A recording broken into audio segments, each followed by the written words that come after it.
तो बाकी के सारे पांडव हमारे सामने हाथ जोड़े खड़े रहेंगे।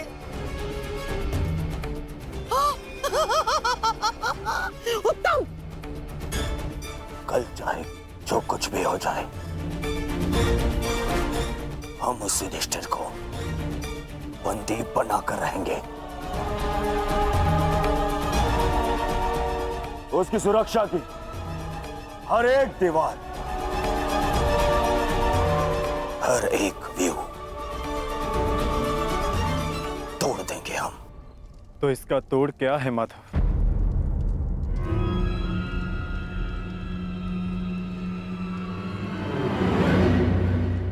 इसका एक ही तोड़ है पार्थ।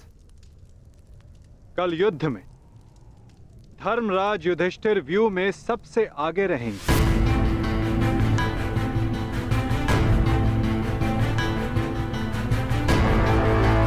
जब आप जानते हैं माधव कि ज्येष्ठ को बंदी बनाना ही इन कौरवों का लक्ष्य है, तो क्या हम ज्येष्ठ को सबसे आगे खड़ा करके उनका कार्य सरल नहीं कर रहे हैं?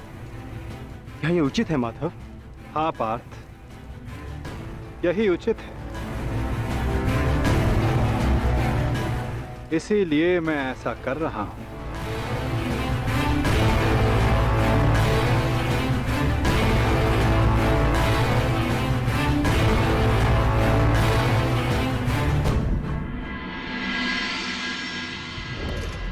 युद्ध का दूसरा दिन।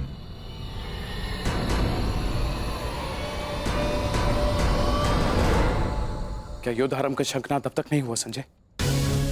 किसी भी क्षण युद्ध का शंखनाद हो जाएगा महाराज। दोनों सेनाएं सज्ज हैं। पांडवों की सेना ने आज कौंच व्यूह का निर्माण किया है और महामहिम भीष्म ने महाव्यूह का। उचित निर्णय लिया है ताचरी ने। अब पांडव युधिष्ठिर की रक्षा के लिए उसे क्रौंच व्यू की अंतिम रेखा में रखेंगे।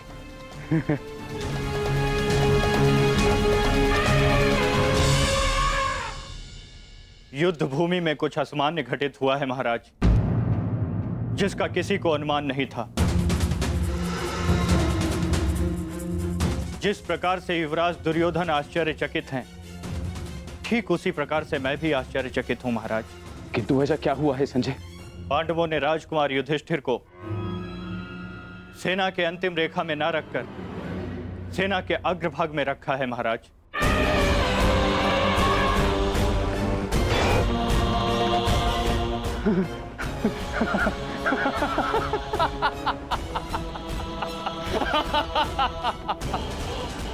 लगता है दूसरे ही दिन युद्ध हार जाना चाहते हैं पांडव, तभी तो ऐसी मूर्खता कर रहे हैं। अब मेरे पुत्र दुर्योधन के पंजों से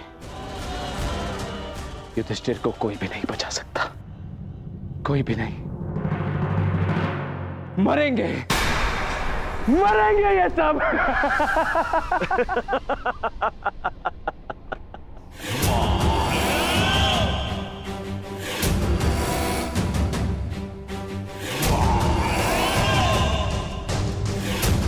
सुना था, आज देख भी लिया। विनाश काले विपरीत बुद्धि।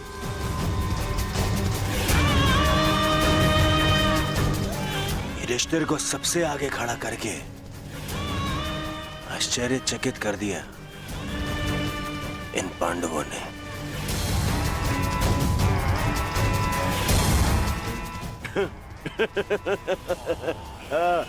पितामह, देख रहे हैं, इन पांडवों ने स्वयं ही हमारा कार्य सरल कर दिया।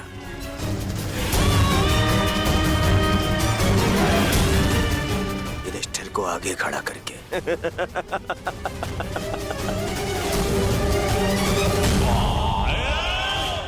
अब आज ही इस युधिष्ठिर को बंदी बनाकर इस युद्ध का अंत कर दूंगा मैं, आज ही। आजा, आजा।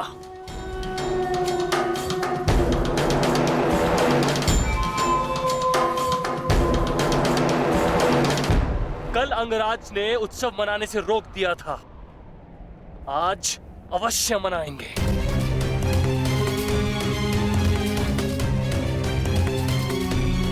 सही कहा दुशासन, हमारी जीत का उत्सव।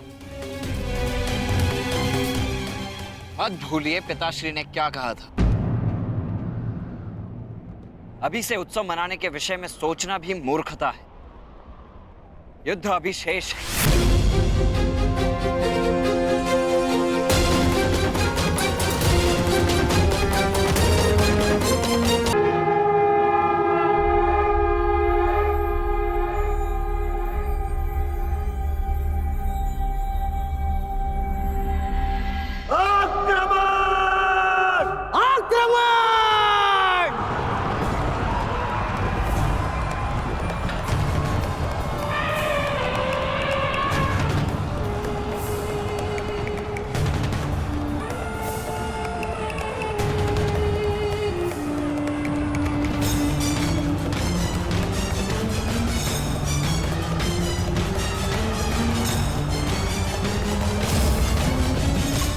पांडव आक्रमण क्यों नहीं कर रहे? योजना क्या है इनकी?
चिन्ह वो भी उल्टी दिशा में।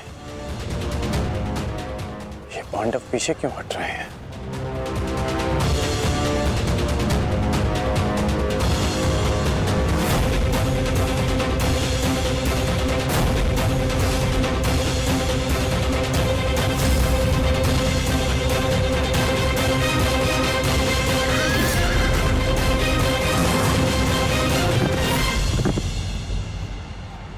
अरे वो तो पीछे हट रहे हैं।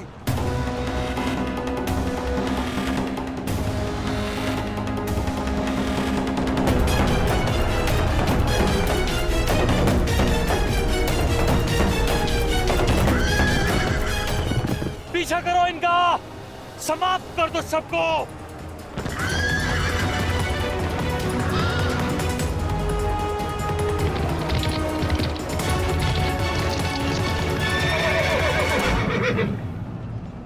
महामहिम, ये पांडुपुत्र करना क्या चाहते हैं? इस प्रकार पीछे लौट जाने के दो ही कारण हो सकते हैं। प्रथम, सेना के किसी प्रमुख की मृत्यु, या फिर पराजय का भय। और यदि युद्ध के आरंभ में ही सेना इस प्रकार पीछे लौट जाए तो उसका अर्थ है यह उनकी रणनीति है।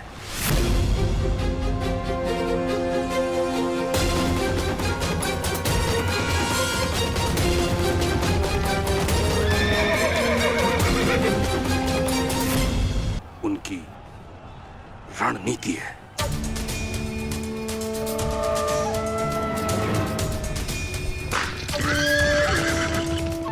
पर हमारे पास उन पांडवों से 5 अश्विनी सेना अधिक है। यदि ये कोई रणनीति भी है, तब भी हम अपनी सेना के बल से इन पांडवों को समर्पण करने के लिए विवश कर सकते हैं। पितामह, आप आगे बढ़िए और युधिष्ठिर को बंदी बनाइए। शीघ्रता मत करो दुर्योधन। सर्वप्रथम उनकी रणनीति को समझो, उसके पश्चात आगे बढ़ो।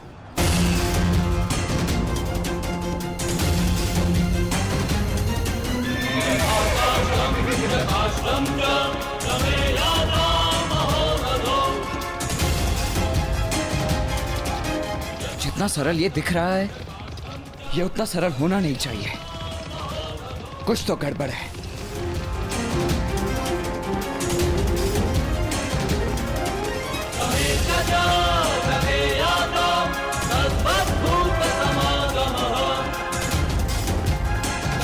रुक जाओ, ये एक छल है, हमें फंसाने की चाल है ये।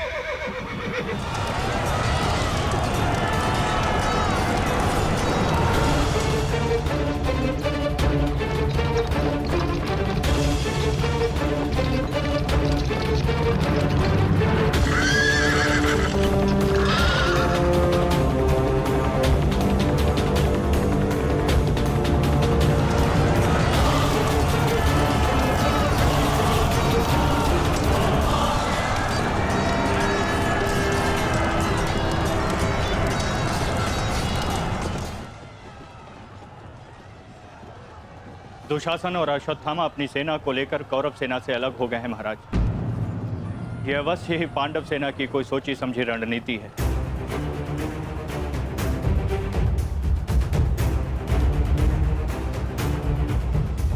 आत्मसमर्पण कर दो युधिष्ठिर। हो सकता है ज्येष्ठ तुम्हें जीवन दान दे दे। तुम केवल दास बनने के योग्य हो और सदैव दास बनकर रहोगे,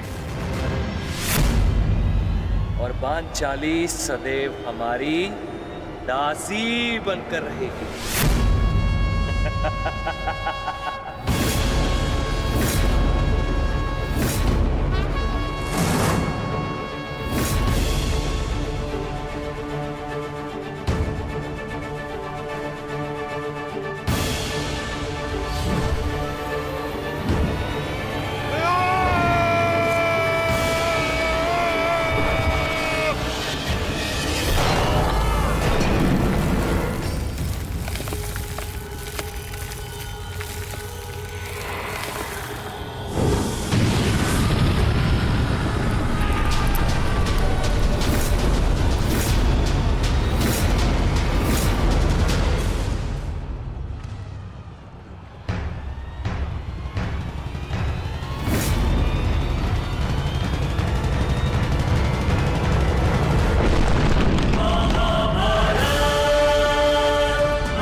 वस्त्र अस्त्र चलाओ पार्थ।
अब जिन्हें हमसे लड़ना था वो शत्रु आपस में ही लड़ बैठेंगे पार्थ। आज तुम्हारा बल इस धरा पर धराशाय होगा। भीम, अर्जुन!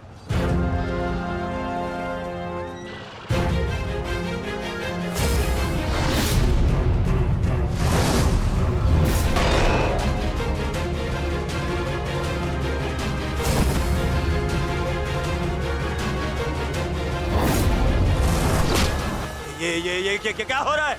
अश्वत्थामा और दुशासन आपस में क्यों लड़ रहे हैं? शांत हो जाओ दुर्योधन। ये अर्जुन के दिव्यास्त्र का प्रभाव है।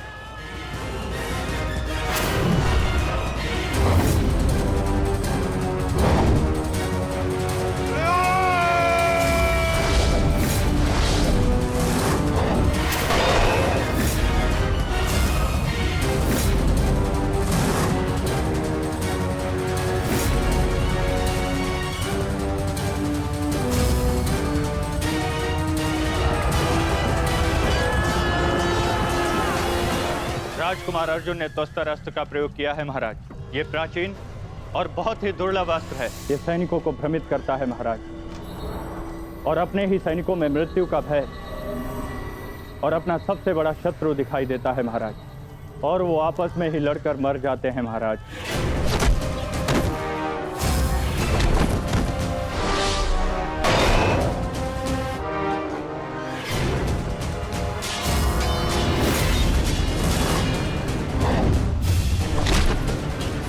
हाँ भाई, आप युवराज की सुरक्षा के लिए यही उपस्थित रहिए।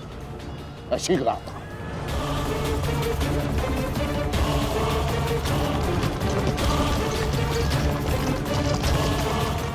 माधव, दुर्योधन पर आक्रमण करने का यही उचित समय है।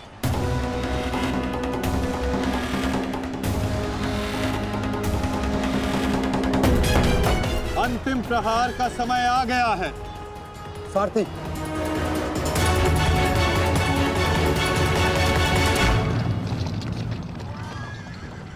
ये क्या? चारों पांडव सीधे हमारी ओर बढ़ रहे हैं।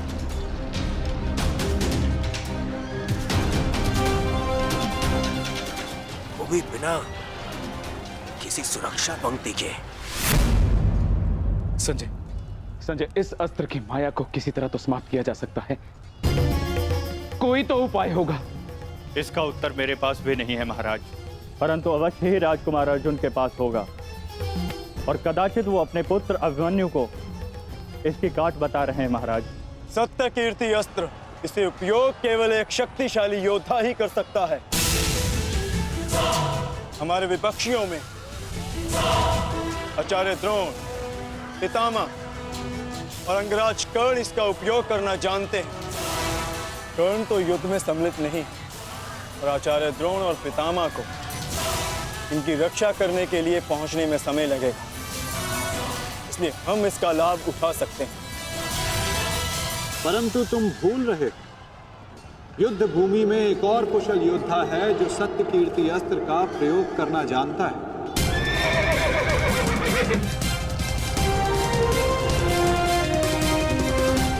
और उसको रोकना अति आवश्यक है।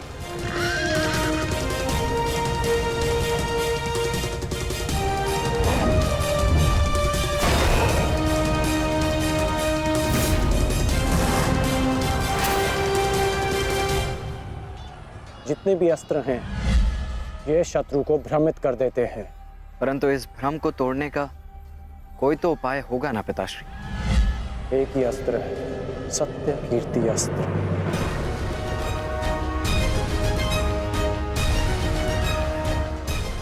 ओम सत्यार्थम, ओम कीर्त्यार्थम, ओम नमो नमो नमो सत्य कीर्ति अस्त्राय नमः।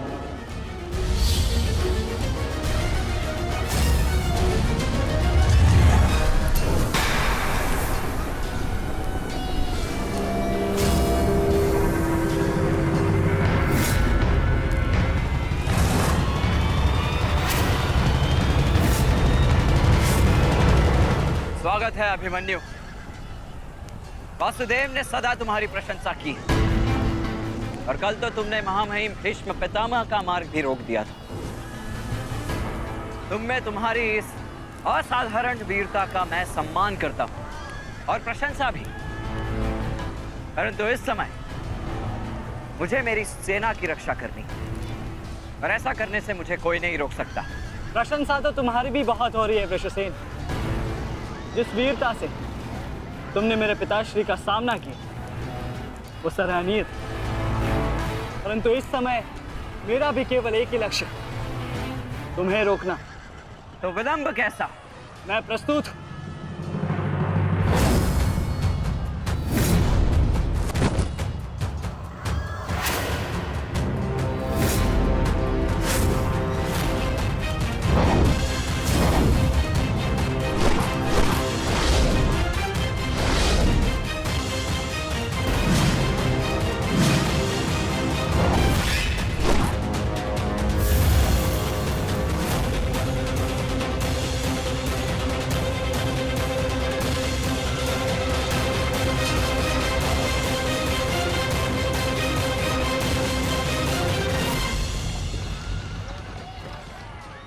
मैं गुरु द्रोण को रोकता हूं।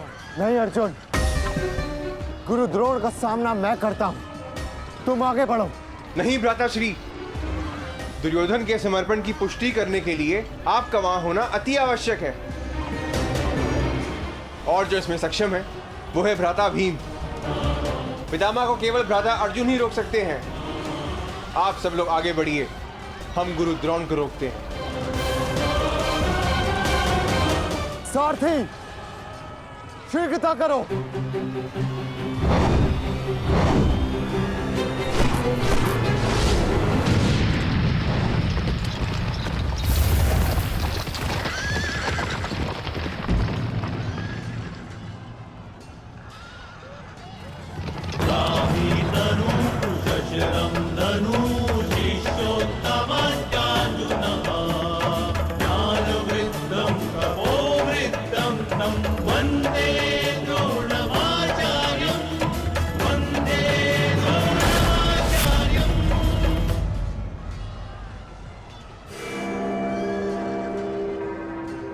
हस्तिनापुर नरेश, महाराज धृतराष्ट्र के ज्येष्ठ पुत्र दुर्योधन तक पहुंचने के लिए तुम्हें मेरा सामना करना होगा।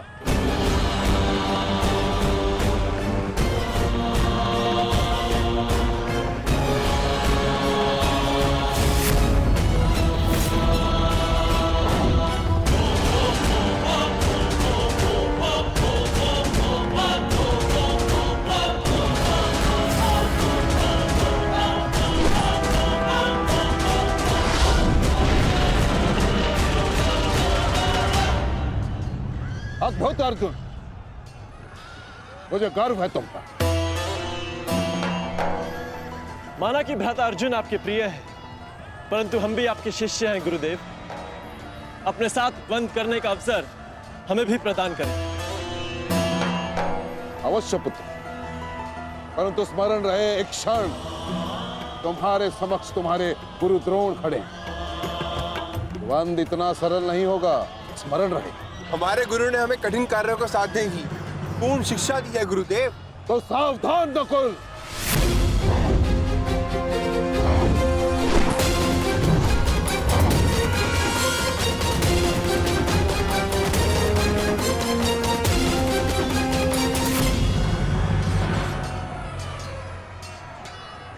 कहा था मैंने कि द्वंद सरल नहीं होगा।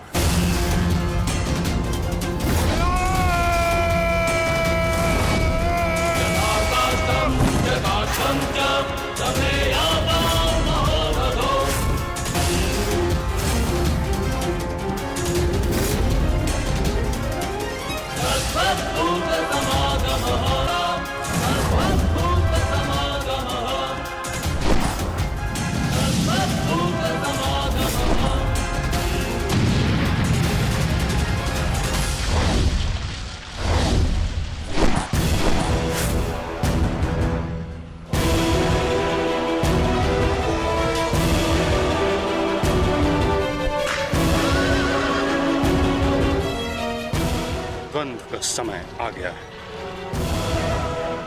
हमें पूरी शक्ति के साथ उनके साथ द्वंद्व करना होगा।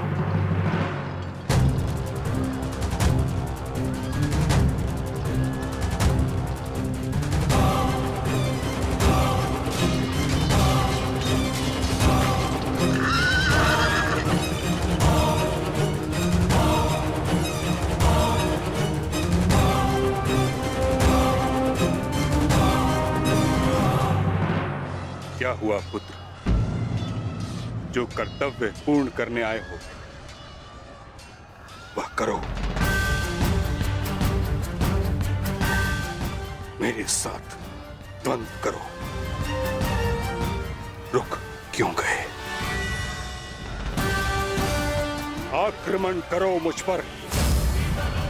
कर्म से बड़ा कोई धर्म नहीं पुत्र। पितामह ने उचित कहा, अपने कर्तव्य का पालन करो। स्मरण है ना पार्थ, ना कोई बंधु है ना कोई बंधव, ना कोई मरता है ना कोई मारता है, ये सब आत्माएं हैं।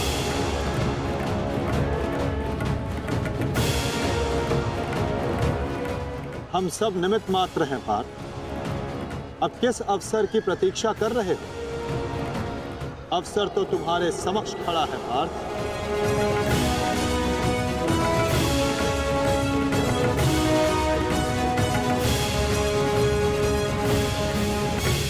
यदि तुम मुझ पर प्रहार नहीं करोगे अर्जुन, तो मैं करूंगा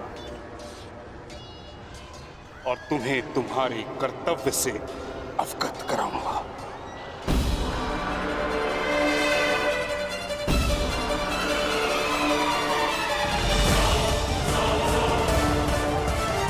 अपने प्रेम भाव को अपनी दुर्बलता मत बनाओ पार्थ, अन्यथा तुम्हारा यही प्रेम भाव तुम्हारी पराजय और अधर्म की विजय का कारण बनेगा।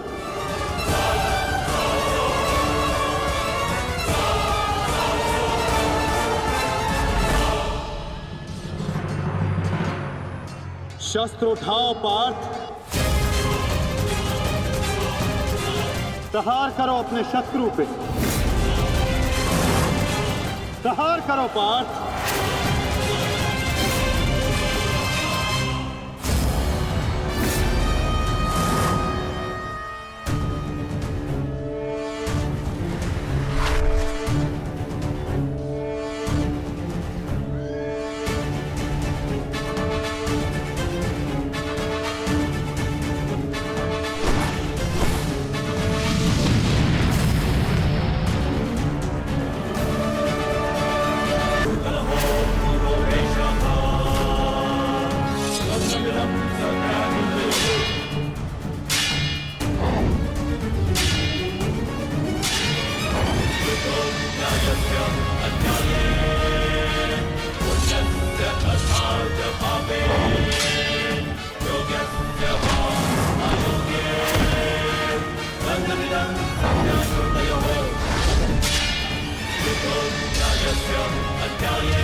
एक ही अस्त्र है जो इस भ्रम को तोड़ सकता है, सत्य कीर्ति अस्त्र।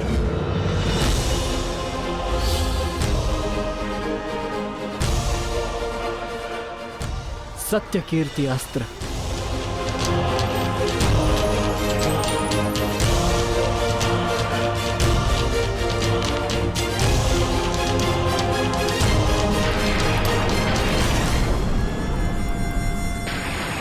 मुझे अपने कर्तव्य का पालन करना ही है।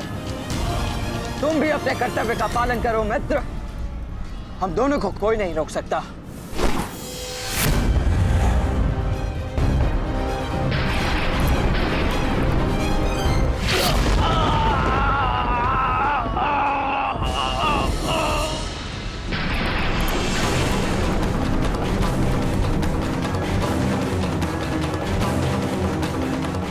रुक जा वृषसेन, मुझे विवश मत करो। मैं केवल वो कर रहा हूं जो मेरे वश में है।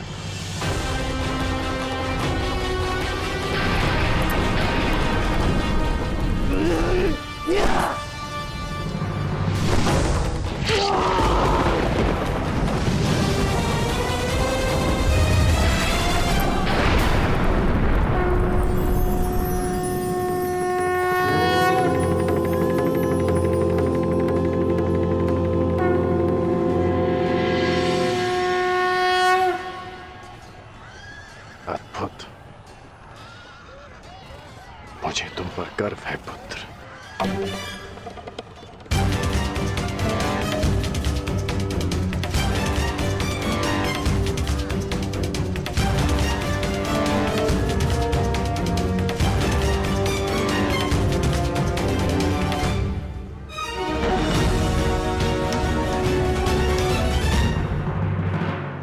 क्या सूचना है, बताओ। अंगराज, मैं वो बताओ मुझे। कुमार वृषेण। क्या हुआ वृषेण को? बोलो। युद्ध में बुरी तरह घायल हुए हैं।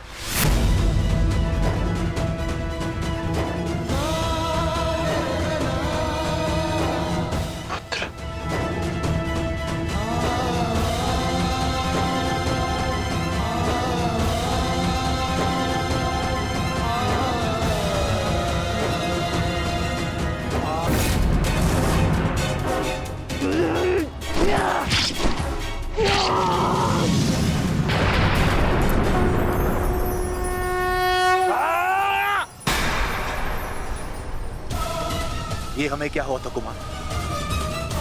हम एक दूसरे पे क्यों प्रहार कर रहे थे? अवश्य कोई माया थी जिसका अंत हुआ। आओ आओ, शत्रु हमारे प्रहार की प्रतीक्षा कर रहा है। चलिए कुमार।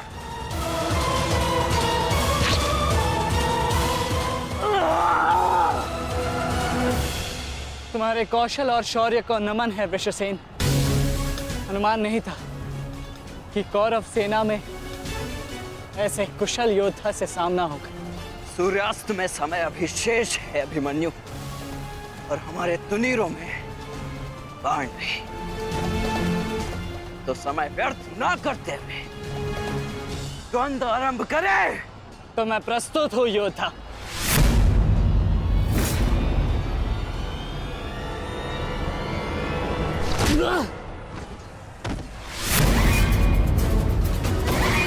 तेरे पिता की माया का अंत हुआ बालक, और अब तेरा अंत होगा।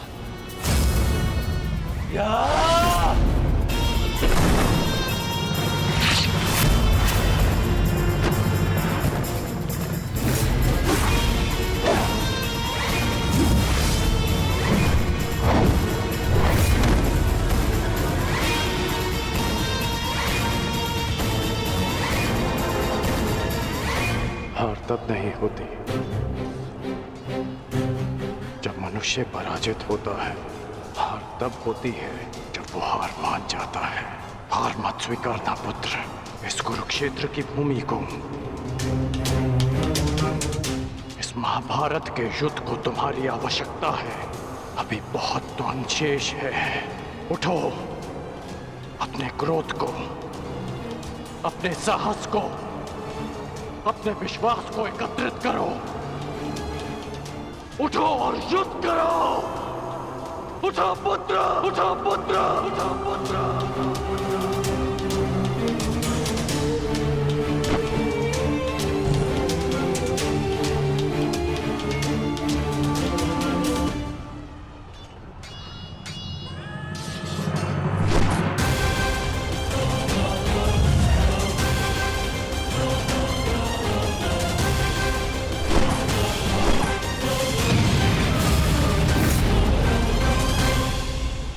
माधव, पितामह के प्रहार प्रतिक्षण बलशाली होते जा रहे हैं।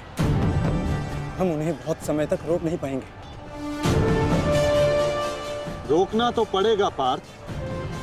जितना समय तुम इन्हें रोकोगे, उतना समय भीम को मिलेगा कि वो दुर्योधन को परास्त कर युधिष्ठिर के समक्ष आत्मसमर्पण करने को विवश कर सके।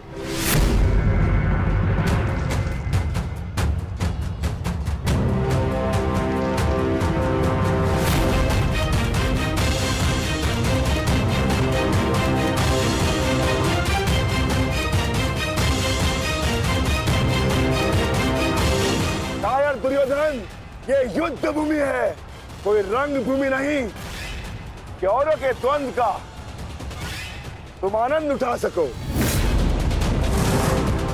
क्यों दुर्योधन, कायरों की भांति क्यों खड़े हो? आओ और आकर मुझसे युद्ध करो।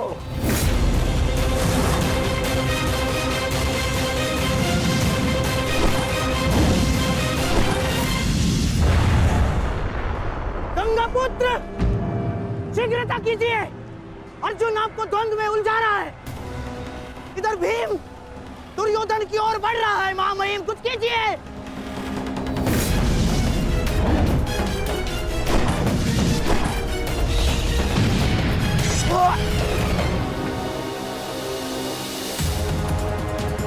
साथी,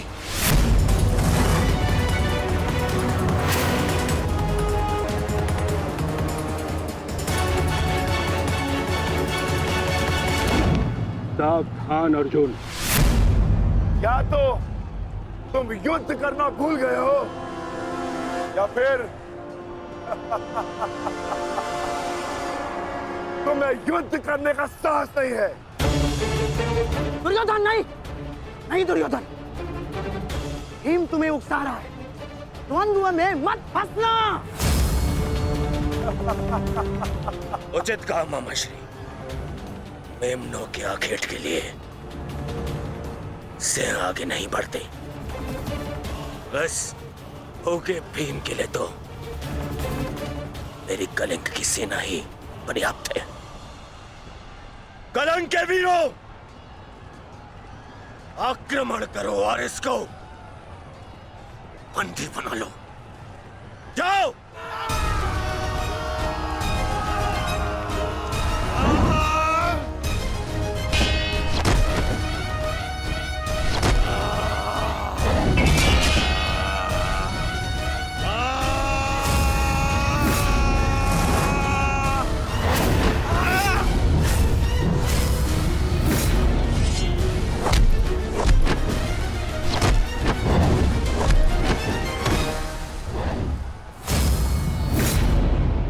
दुर्योधन, बस ये इतने से थे?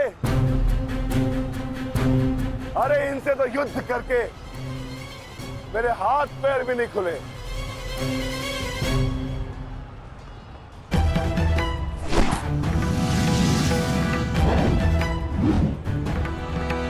आप नियम भंग कर रहे हैं आचार्य। आप एक साथ दो पर आक्रमण नहीं कर सकते। स्मरण रहे कि युद्ध के नियम के अनुसार दो योद्धा एक योद्धा पर आक्रमण नहीं कर सकते, परंतु एक योद्धा दो योद्धाओं पर आक्रमण कर सकता है। सहदेव,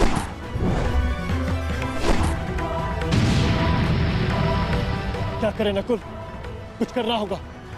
हमें गुरु द्रोण को रोककर अधिक से अधिक समय भ्राता भीम को देना होगा। युद्ध सभा में चीख चीख कर अपने पौरुष का बखान करने वाले एक नपुंसक के भांति क्यों खड़े हो? अब किसे लाओगे अपनी ढाल बनाकर? ये विकोदर भीम तुम्हारी हर ढाल को तोड़कर तुम्हारा अंत करेगा। मैं तुम्हारे प्राण लेकर रहूंगा कायर दुर्योधन।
प्रहार करने का सामर्थ्य शेष है काकाश्री, या पराजय स्वीकार करते हैं? जय और पराजय की चुनौती बराबरी के योद्धाओं को दी जाती है बालक। प्रतीत होता है कि अभी तक तुम्हें कोई समर्थ योद्धा नहीं मिला।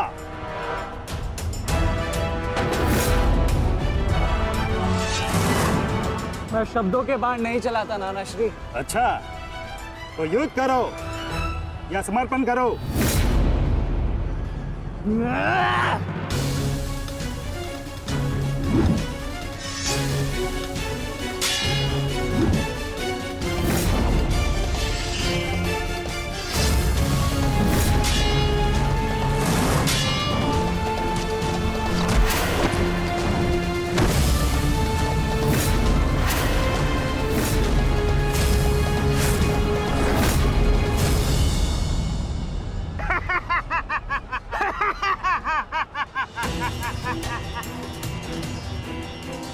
क्या हुआ, थक गए? अरे ये उस मूर्ख विराट पुत्र उत्तर की संगति का प्रभाव है। ये उसे भी यही लग रहा था कि मेरे समक्ष वो कुछ कर दिखाएगा, पर मूर्ख मृत्यु को प्राप्त हो गया। मृत्यु को चींटी की भांति इन्हीं हाथों से मसल दिया मैंने उसे। पीछे हट जाओ अभिमन्यु, अन्यथा उत्तर से कहीं पीड़ादायक मृत्यु मिलेगी, मृत्यु। तो ये समझिए कि आज उत्तर का प्रतिशोध पूर्ण होगा।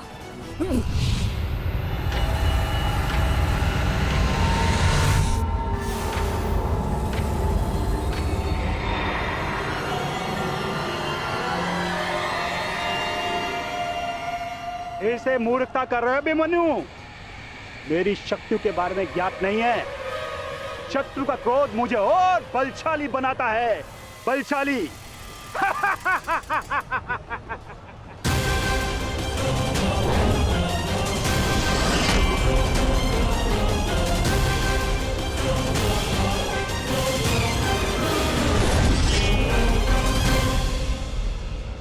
इतना ललकारने के पश्चात भी तुम रथ पर छिप कर बैठे हो दुर्योधन। मैं भी कैसा मूर्ख हूं, एक नपुंसक के वध की प्रतिज्ञा कर बैठा। आज तुमने यह सिद्ध कर दिया कि तुम एक क्षत्रिय नहीं बल्कि एक सावधान। क्रोध से भरे कुमार भीम अब युवराज दुर्योधन की ओर बढ़ रहे हैं महाराज। मेरा दुर्योधन किसी संकट में तो नहीं ना? कहीं ऐसा तो नहीं कि भीम युद्ध के दूसरे दिन ही पांडव पक्ष को जय श्री दिलवा दे?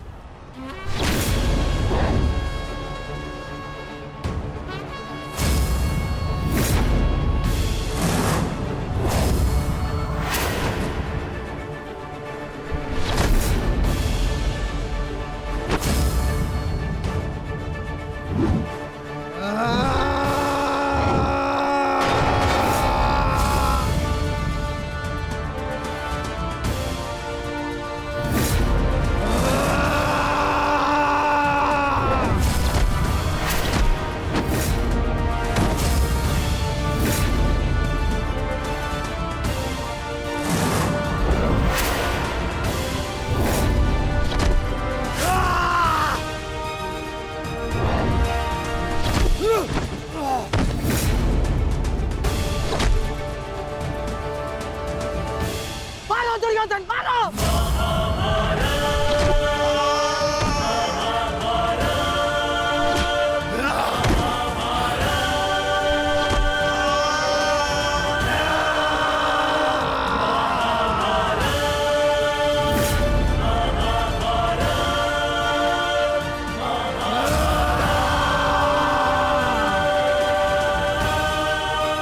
क्या हुआ गदाधारी भीम? अब दिखाओ तुम्हारा पौरुषत्व। या कहो तो हस्तिनापुर की स्त्रियों से आभूषण लाके तुम्हें पहना दूं? क्या हुआ? युद्ध बातों से नहीं, बल से जीता जाता है। यदि मैं जैसे शरीर में थोड़ा सा भी साहस बचा है तो और प्रहार कर मुझ पर अरे ये क्या पहचानेगा अपनी शक्ति को? इसे कैसे मैंने वस्त्र और आभूषण रहित करके उन दासों के मत्थे बिठा दिया था मैंने।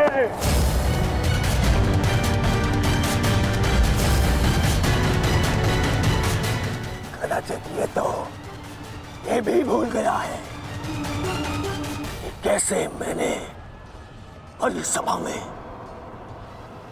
उस दासी द्रौपदी को उसका उचित स्थान दिखाया था।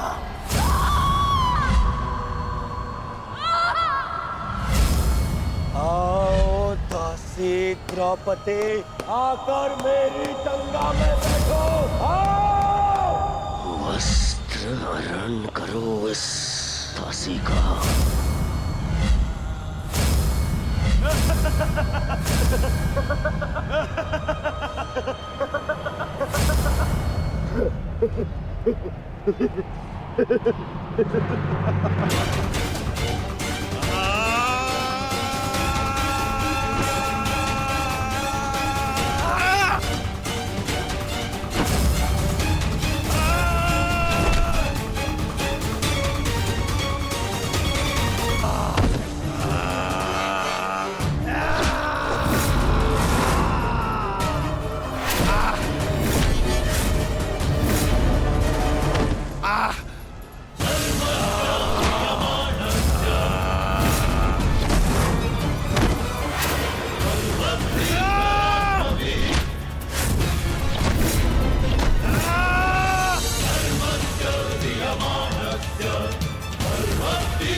पुत्र, दुर्योधन की रक्षा कीजिए गंगा पुत्र।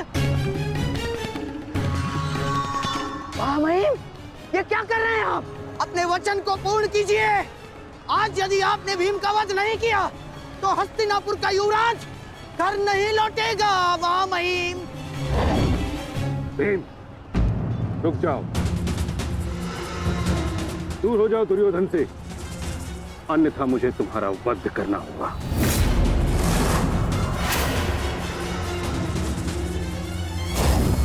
सावधान पितामह, यदि आपने भ्राता भीम पर प्रहार किया तो मुझे विवश होकर आप पर बाण संधान करना होगा। हट जाओ भीम।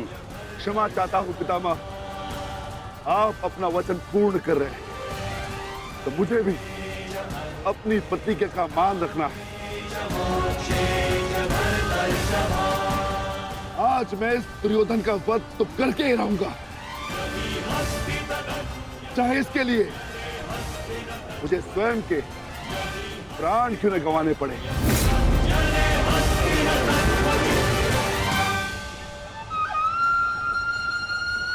स्वयं के प्राण गंवा सकते हो भीम, परंतु क्या अपने दोनों भ्राताओं को इस आहुति में झोंक दोगे तुम? तुम्हारी इस भूल का फल नकुल और सहदेव को भुगतना होगा भीम। जरा देखो उधर।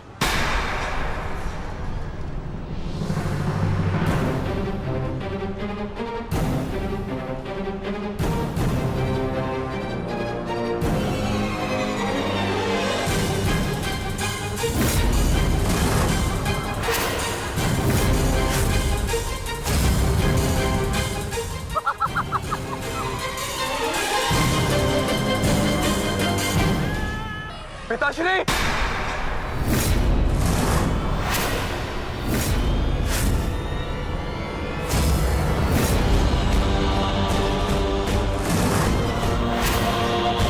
शस्त्र को नीचे करिए द्रोण, अन्यथा सदैव के लिए पुत्र से हाथ खो बैठोगे।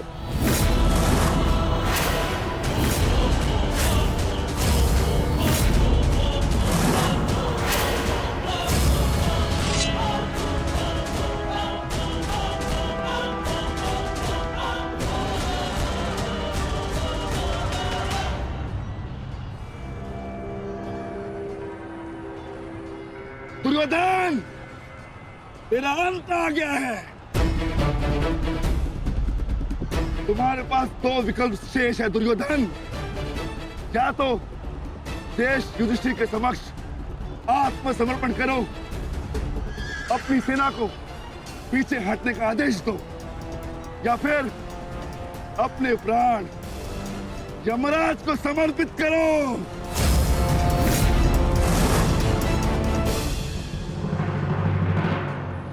मारो भीम, मारो! शीघ्रता करो भीम! इतनी भी क्या शीघ्रता है राजकुमार युधिष्ठिर?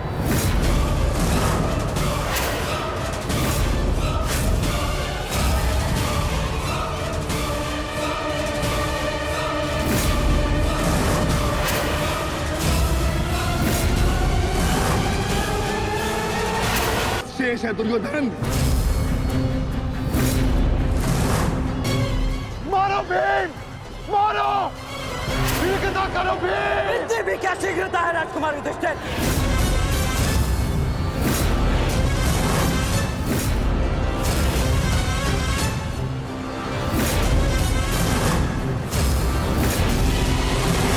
पीछे हट जाइए विकोदर भीम, अन्यथा मूल्य अपने ज्येष्ठा के प्राण देकर चुकाने होंगे। नहीं भीम, नहीं! मेरी चिंता मत करो, अपना वचन पूर्ण करो। ऐसा अवसर दोबारा नहीं मिलेगा अनुज। वध करो इस दुर्योधन का। पांचाली के अपमान का प्रतिशोध लो भीम। मारो इस दुर्योधन को।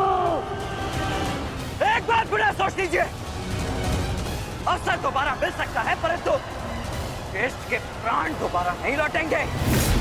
मारो भीम, मारो!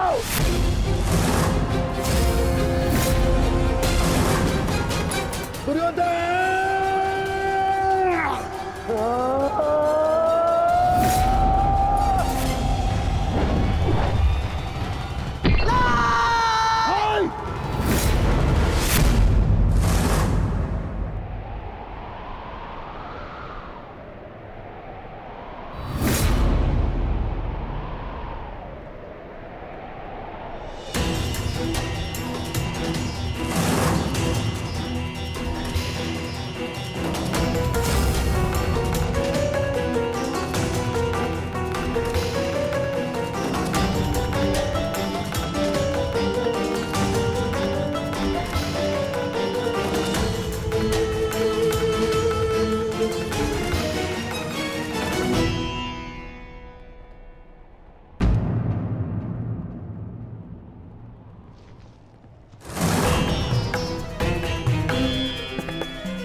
सेवकों, जाओ जाके सबकी सहायता करो, जाओ।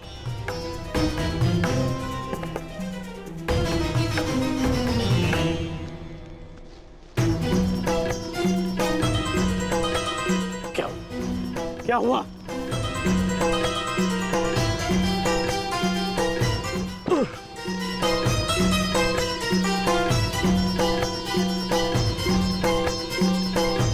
क्या हुआ मित्र? आज हम ये युद्ध हारने ही वाले थे मित्र। उस भीम ने मेरा वध कर ही दिया था, परंतु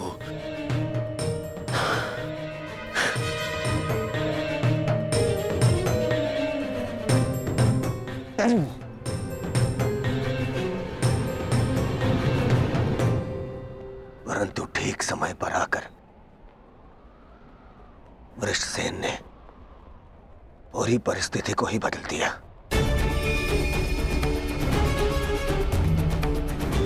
वीर वृषसेन ने आज न केवल मेरे प्राणों की रक्षा की,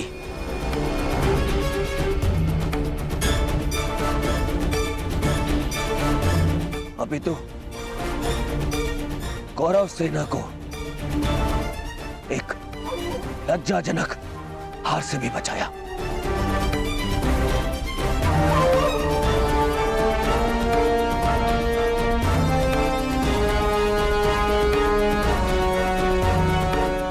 मैं गर्वित हूं तुम्हें अपनी सेना में पाकर पुत्र, गर्वित हूं मैं।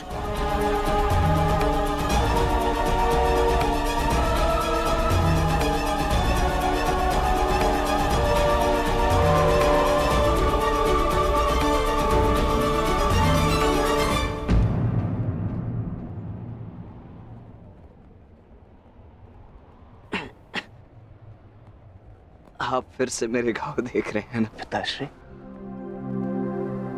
और मैं फिर से यही कहूंगा,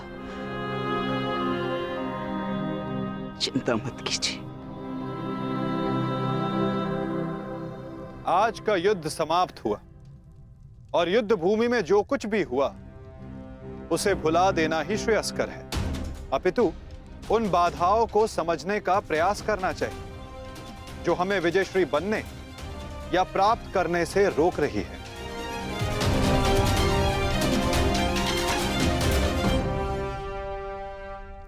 सबसे बड़ी बाधा तो वो कर्ण का पुत्र वृषसेन है। आज दूसरे दिन भी उसने दुर्योधन का अंत होने से बचा लिया। दुर्योधन के वध होने के पश्चात वृषसेन को अपने मार्ग से हटाना अति आवश्यक है। कुछ नहीं होगा आपके पुत्र को, और आपका पुत्र आपके मित्र को भी कुछ नहीं होने देगा।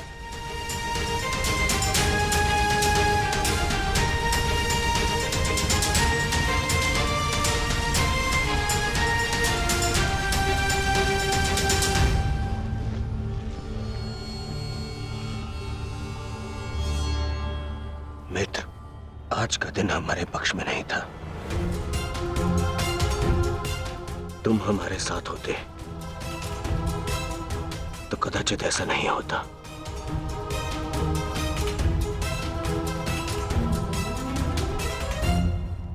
आज युद्ध भूमि में कौरव केवल धर्मराज युधिष्ठिर का वध करने का प्रयत्न करते रहे, और कल हम दुर्योधन को अपना लक्ष्य बनाएंगे।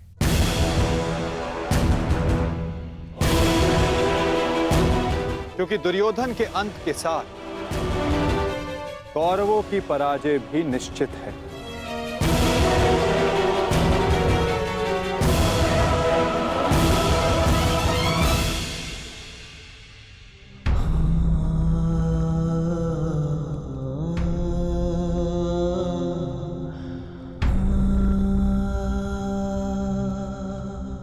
पुत्र,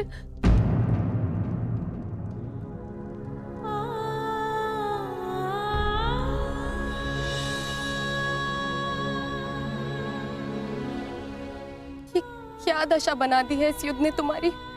अरे माता, आप कब आई? माता हूं।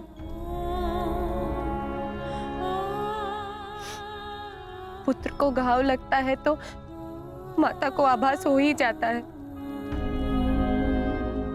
मेरे मन ने कहा कि मेरा पुत्र संकट में है, दौड़ी चली आई।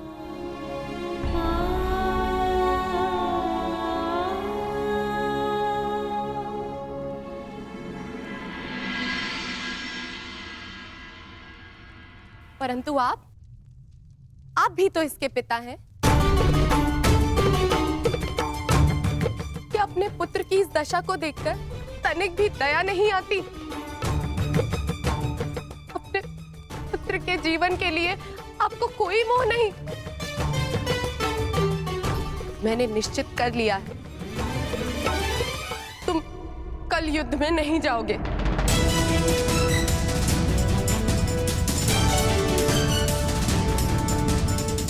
परंतु माता, मैंने कहा ना, ये मेरा अंतिम